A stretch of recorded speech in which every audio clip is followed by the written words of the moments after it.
Thank you, Peter, and good afternoon. I'd like to start by acknowledging that we are located on the traditional territories of the Semeth Matsqui Lakamo First Peoples. I'm Henry Braun, the Mayor of Abbotsford, and with me today is our City Manager, Peter Sparanese.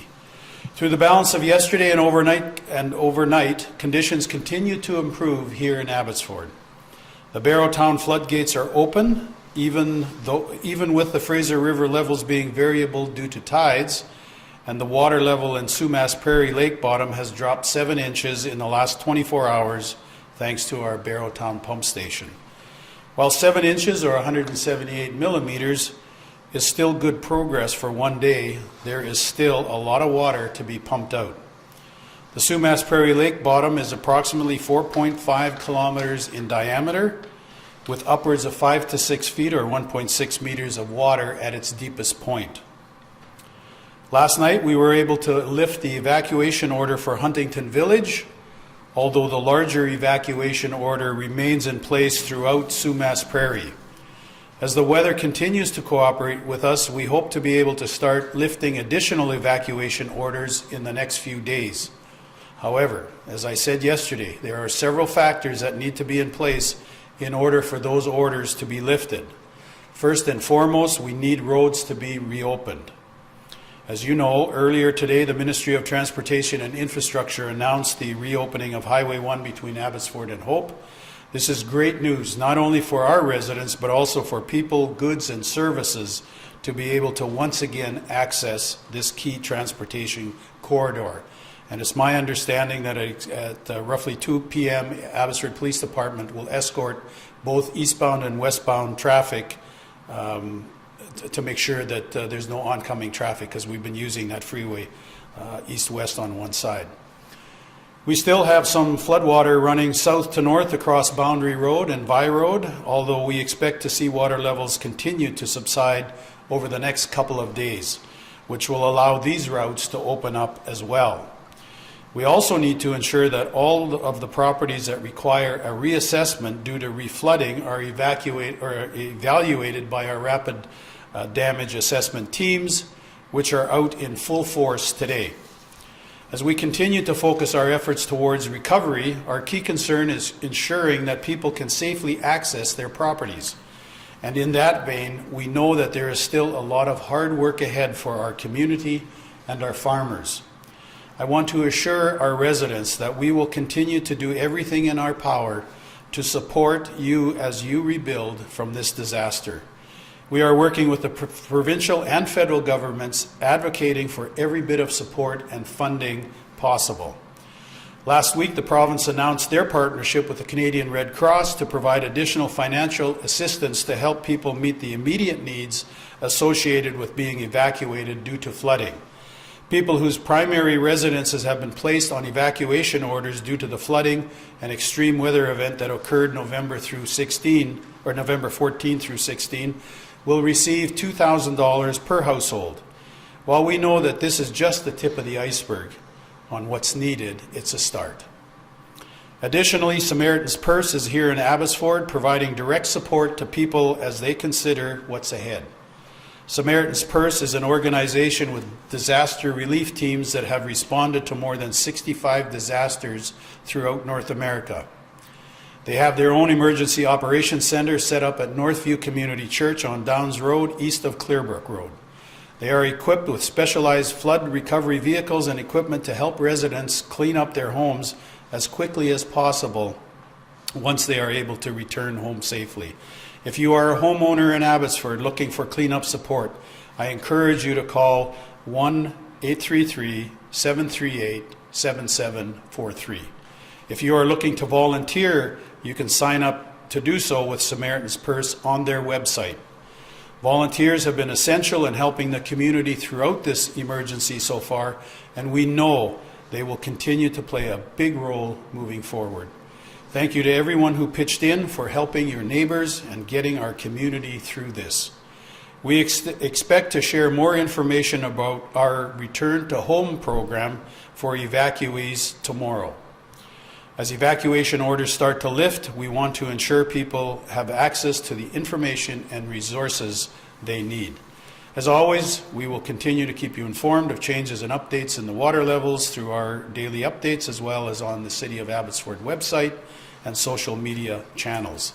That is my update for you today, and I will now take any questions.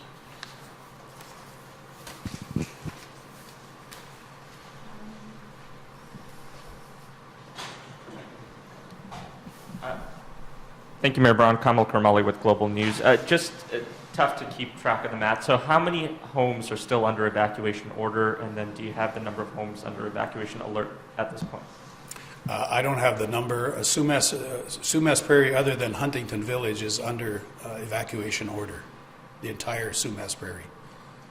And I know you said it still will take some time. Do you have a clear timeline and what actions still need to be taken by the city to, I guess, get to a point where the evacuation order would be lifted?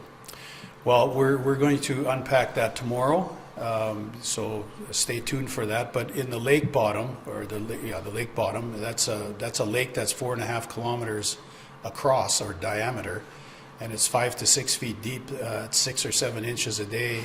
We're going to be there pumping for weeks yet.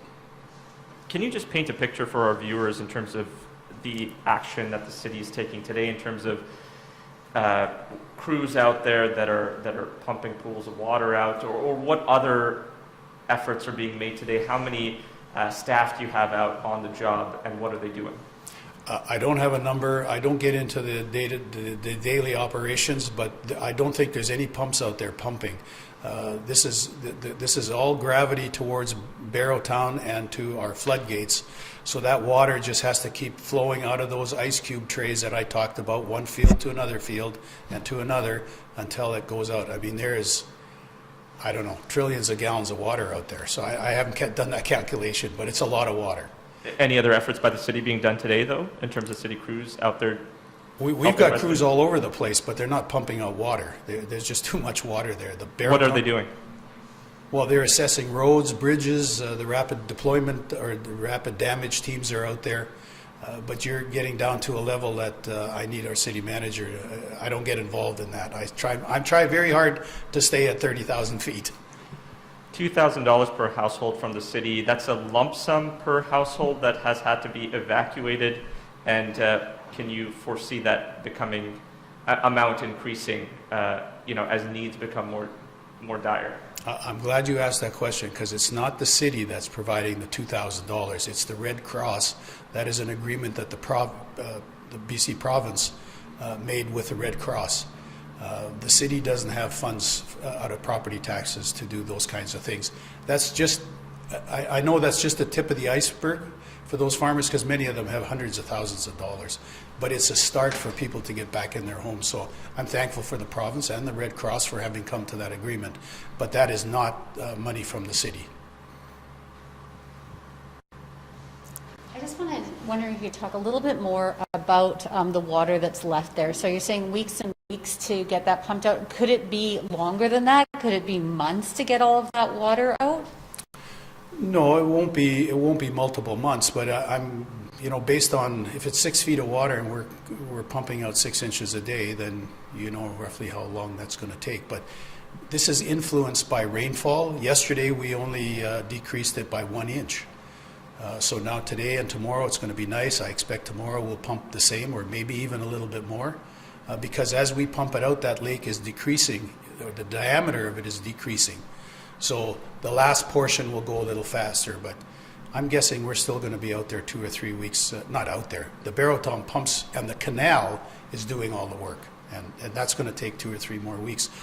And the reason I mention that is so that people who are affected in that area, you're not going to be able to get into your homes for at least a couple of 3 weeks, but we'll update as we go, and we'll do some modeling on that as well in the days ahead.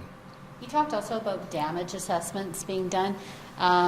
And I mean, I know you're not going to have specifics maybe, but any idea how extensive damage to roads and other infrastructure is? I mean, we know about homes being damaged and barns and people's private property, but what about as far as, public property? Well, we're getting down to the detail of the operations again. I know that there's still water main breaks out there, and we can't see them yet. until that water is pumped lower because it's so muddy that you can't see down 5 or 6 feet. But through isolating of valves, we can determine that the break is somewhere in the center of that lake, a big break. And so that has to be repaired. But in terms of damage, I have not been in one house or barn myself. Our staff and their assessment teams are doing that with the Task Force 1, as Canadian Task Force 1 as well. That's their jobs.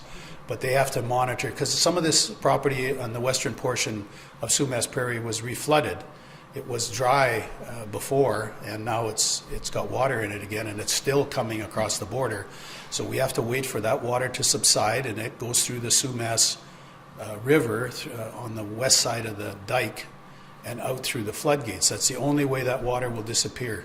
There's not enough pumps in British Columbia, the little ones that we see around, to pump that water out. That's just impossible.